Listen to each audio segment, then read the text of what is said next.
दोस्तों एक कमेंट लगभग पिछले 5-6 वीडियो से बार बार आ रहा है और यह कमेंट कर रहे हैं हैकर हर्ष।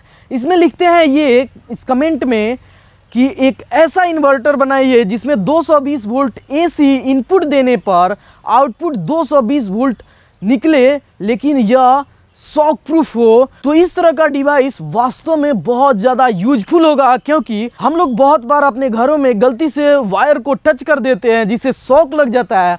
अगर इस तरह का डिवाइस रह रहा है तो हम लोग इस तरह के शॉक से बच सकते हैं। तो यह वास्तव में बहुत ज़्यादा यूजफुल डिवाइस रहेगा। तो चलिए आज की इस वीडियो में हम लोग शॉक प्रूफ इस तरह का डिवाइस बनाते हैं जो 220 वोल्ट इनपुट देने पर एसी आउटपुट भी 220 वोल्ट एसी निकलेगा और वो भी शॉक प्रूफ रहेगा। तो इस तरह के अमेजिंग डिवाइस के लिए एक लाइक तो बनता ही है। आप इस वीडियो को लाइक कर दीजिए। चलिए बनाना शुरू करते हैं। तो हम लोग इस तरह के डिवाइस को बनाने के लिए एक ऐसे जगह पर जा रहे हैं जहां पर ट्रांसफार्मर बनाया जाता हो। तो चलिए वहां पर चलते हैं। इस ट्रांसफार्मर को बनाने के लिए यह है प्लास्टिक का फ्रेम, इसे बॉबिंग कहा जाता है। इसके अंदर लकड़ी का छोटा सा टुकड़ा लगा दिया जा रहा है और इसको टाइट करने के लिए इसमें थोड़ा आयरन का छोटा सा टुकड़ा भी डाल दिया जा रहा है जिससे यह टाइट हो जा रहा है। अब इसको एक फ्रेम में फिक्स कर दिया जा रहा है जहां पर बहुत सारा मोटर वोटर फिक्स किया गया है और अब इसको 12 वोल्ट बैटरी से ऑपरेट किया जा रहा है। तो देख सकते हैं यह चलने लगा है और यहाँ पर यह रोटेट कर रहा है। इसी तरह से यहाँ पर वाइंडिंग किया जाएगा। यहाँ पर देख सकते हैं यह है जो इस ट्रांसफार्मर में लगने वाला है। तो यहाँ पर देख सकते हैं एक वायर को सबसे पहले निकाल लिया जा रहा है और अब इसका वाइंडिंग करना शुरू कर दिया जा रहा है। तो यह बहुत ही तेजी से हो जाएगा इस मोटर की सहायता से।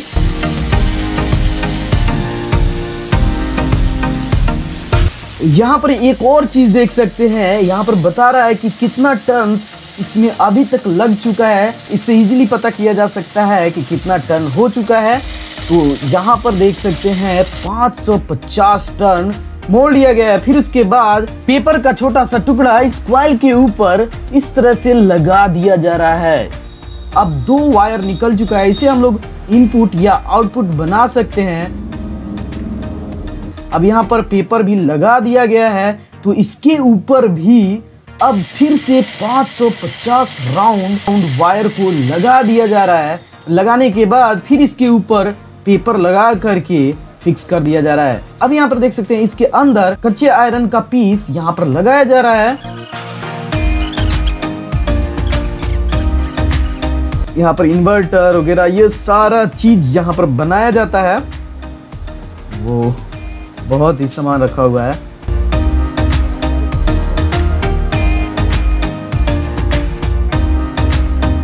और अब हमारा ट्रांसफार्मर फाइनल हो चुका है, देख सकते हैं। तो दोस्तों हमारा ट्रांसफार्मर बन के रेडी हो चुका है। अब हम लोग इसको टेस्ट करने वाले हैं। तो यहाँ पर देख सकते हैं 220 वोल्ट एसी इसको इनपुट में जोड़ दिया गया है। इस इनपुट वायर को इस साइड में भी जोड़ा जा सकता है या इस साइड में भी जोड़ा जा सकता है। तो अभी हम लोग देखते हैं कितना वोल्ट आ रहा है, क्योंकि एग्जैक्ट 220 वोल्ट एसी नहीं आता है, थोड़ा सा कम या ज़्यादा आता है। तो अभी हम देख ले रहे हैं कितना वोल्ट आ रहा है। यहाँ पर देख सकते हैं मैं इसको एसी वाले पर सेट कर दिया हूँ और अब इसको चेक करके देखते हैं कितना वोल्ट आ रहा है। तो यहाँ पर देख सकते हैं 211-12 वोल्ट अभी आ रहा है। अब इसके आउटपुट में हम लोग देखने वाले हैं कितना वोल्ट आ रहा है। 211-12 वोल्ट, यानी दोनों ही सेम है। इनपुट जितना आ रहा है उतना ही आउटपुट भी निकल रहा है। तो अब हम लोग इसको टच करके देखने वाले हैं शॉक लगता है कि नहीं। तो यहाँ पर देख सकते हैं इसके आउटपुट वायर को जोड़ करके यहाँ पर ला दिया गया है। यहाँ पर ला दिया गया है।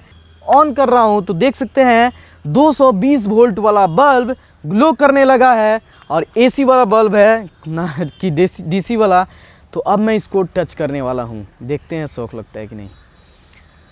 दोस्तों यह एसी है। बहुत ज़्यादा डर लग रहा है वास्तव में टच करने पर। तो मैं इसको अब टच कर रहा हूँ।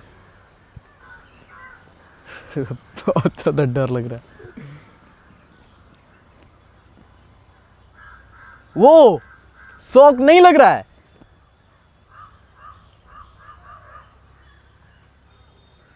वाव, 220 वोल्ट एसी है फिर भी शॉक नहीं लग रहा है। यहां पर देख सकते हैं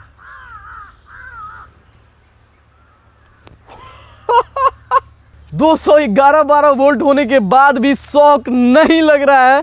यह बहुत ही कमाल का डिवाइस है।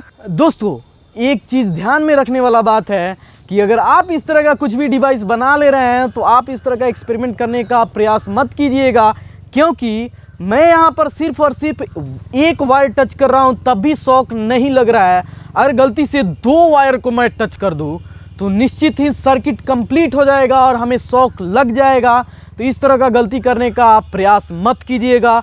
मैं भी कभी भी 2 वायर को हाथ से टच करने वाला नहीं हूँ। एक ही वायर को टच करने से शॉक नहीं लगेगा, चाहे ये वाला वायर हो चाहे ये वाला वायर हो।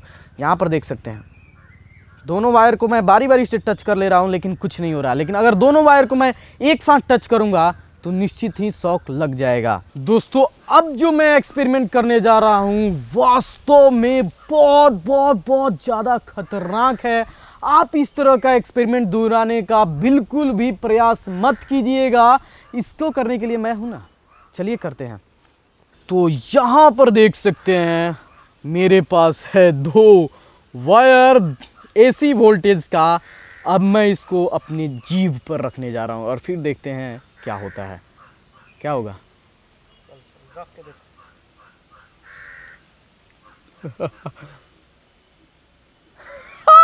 कुछ नहीं हो रहा है।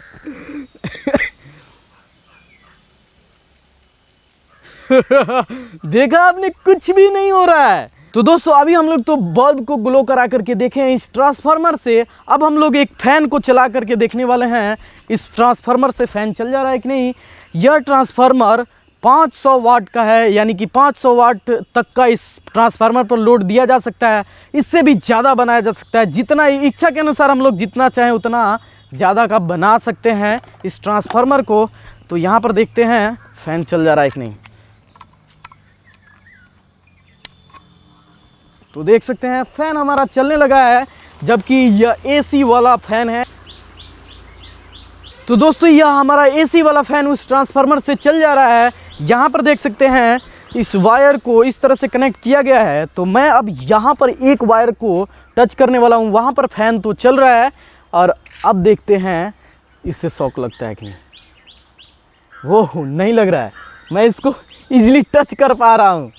घरों में भी शॉक लगते हैं तो ज़्यादातर 99% केसेस में एक तार से ही शॉक लगता है, 2 तार से कभी शॉक नहीं लगता है। तो यह बहुत ही यूजफुल डिवाइस होने वाला है घर के एप्लियंस को चलाने के लिए, शॉक प्रूफ। तो दोस्तों चलिए अब समझते हैं आखिर यह ट्रांसफार्मर कैसे काम कर रहा है। इसे समझने के लिए बहुत ही आसान है दोस्तों। जैसा कि हम लोग जानते हैं कि सर्किट कंप्लीट होने से ही हमें शॉक लगता है, यानी कि आपने बहुत बार देखा होगा इलेक्ट्रिसिटी के वायर पर चिड़िया सब बैठ जाती है और उन्हें शॉक नहीं लगता है, क्योंकि वह एक वायर पर बैठती है और सर्किट कंप्लीट नहीं होता है, इसीलिए उन्हें शॉक नहीं लगता है। लेकिन जैसे ही हम लोग उसी वायर को टच करते हैं तो हमें शॉक लग जाता है, क्योंकि हम लोग ग्राउंड पर खड़े होकर के और जैसे ही वायर को टच करते हैं तो सर्किट कंप्लीट हो जाता है। ग्राउंड भी एक वायर का काम करता है, क्योंकि ग्राउंड में भी एक वायर ग्रिड में या ट्रांसफार्मर के पास में एक वायर लगा दिया जाता है जो एक वायर का काम करता है। और जैसे ही हम लोग ग्राउंड पर खड़ा होकर के घर में या किसी और भी जगह पर वायर को टच करते हैं तो हमें शॉक लग जाता है। लेकिन इस ट्रांसफार्मर में यही चीज़ नहीं होने दिया जा रहा है। इसे समझने के लिए मेरे पास है 2 कॉइल। दोस्तों जैसे ही हम लोग किसी एक कॉइल में इनपुट वोल्टेज दे रहे हैं, जैसे मान लीजिए कि इस कॉइल में 220 वोल्ट इनपुट दे रहे हैं, तो यह मैग्नेटिक फील्ड जनरेट करता है और इसके मैग्नेटिक फील्ड के पास में दूसरे कॉइल को इस तरह से रखने पर इसमें एनर्जी ट्रांसफ़र हो जाता है, यानी इलेक्ट्रिसिटी ट्रांसफ़र हो जाता है। अब हमारा यह 2 इनपुट हो जा रहा है और यहाँ पर 2 आउटपुट हो जा रहा है। अब यहाँ पर देख सकते हैं 2 आउटपुट है, तो यह दोनों आउटपुट कहीं भी ग्राउंड से कनेक्टेड नहीं है। तो हम लोग इसके किसी एक वायर को टच करते हैं तो शॉक नहीं लगता है, क्योंकि सर्किट यहाँ पर पूरा नहीं हो रहा है। लेकिन जैसे ही हम लोग दोनों वायर को इस तरह से टच कर लेंगे तो शॉक लग जाएगा, क्योंकि यहाँ पर सर्किट कंप्लीट हो जा रहा है। तो इस तरह से हमारा यह सिस्टम वर्क कर रहा है, लेकिन इसमें आयरन का ये पत्ती लगाया जाता है कच्चा वाला, ऐसे ही यह काम नहीं करेगा। इस तरह से हम लोग रख करके चेक करेंगे तो शायद यह काम नहीं करे, इसके बीच में आयरन भी लगाना होता है। दोस्तों मुझे आशा है कि आपको यह वीडियो बहुत ही ज़्यादा अच्छा लगा होगा, तो इस वीडियो को शेयर करना मत भूलिएगा अपने दोस्तों के साथ। ऐसे ही अमेजिंग साइंस वीडियोस देखने के लिए अभी तक हमारे चैनल को सब्सक्राइब नहीं किए हैं तो सब्सक्राइब करके बेल आइकन दबा दीजिए। मिलते हैं नेक्स्ट साइंस वीडियोज के साथ, तब तक के लिए धन्यवाद।